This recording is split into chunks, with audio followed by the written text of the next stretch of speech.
This is the new iPhone SE.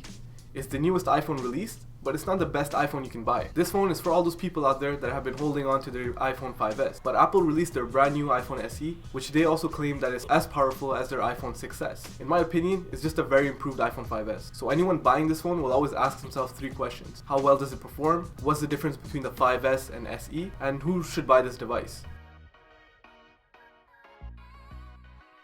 So what's the difference between the iPhone 5S and SE?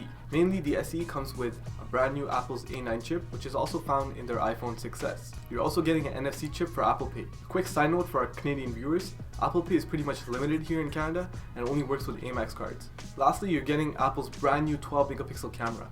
Testing the camera, I took great pictures in low light situations and outdoors, but there were a few drawbacks. When I wanted to take a steady video, it was a bit shaky, and this is because there was no OIS integrated within this phone. The best feature that comes with this camera is now you can capture 4K videos, which is awesome coming from a little device like this. One last thing, you're also getting live photos. Even though you don't have force touch, you can just touch the picture a bit longer and it will animate. So how well does the iPhone SE perform? I have been using this device for about 4 days, and honestly I've had great results. The only thing I had an issue with was the battery life. It lasted me less than a day of usage, and I ended up having to charge this device at least twice a day.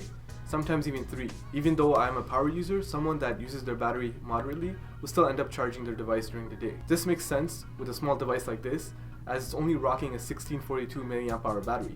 Other than that, performance-wise, this phone is snappy. It flies through Apple's UI very well. It handled everything that I threw at it, whether I was gaming or watching a movie on Netflix. And that's thanks to Apple's brand new A9 chip, which I mentioned previously comes with Apple's iPhone 6S. So lastly, who is this phone exactly for? So this phone is not for someone who has a bigger device like an iPhone 6. This phone is for all of you out there that have been holding on to your iPhone 5S or 5C, in hopes that Apple would come back and make a 4-inch device. I felt a bit weird going back to such a small device. Coming from a Galaxy S7 Edge, I often got frustrated and irritated at the size of the screen, especially when I was watching a video or playing a game. Maybe that was just because I was never a big fan of small displays, but that's just me. Also, the screen resolution is not as high as most flagship devices out there, or even close to Apple's own iPhone 6S. Lastly, this phone can also be for someone looking to get an iPhone, but doesn't want to dish out the $750. This phone is the cheapest iPhone yet, and its starting price is $399 US, 579 Canadian, which is the most affordable iPhone yet. So let me give you guys a quick rundown of the pros and cons of this device. Pros, you're getting a brand new 12 megapixel camera, which is also found in the iPhone 6S. Apple's brand new A9 chip, Apple Pay, and the price of this device is very affordable. Cons, you're getting a small display,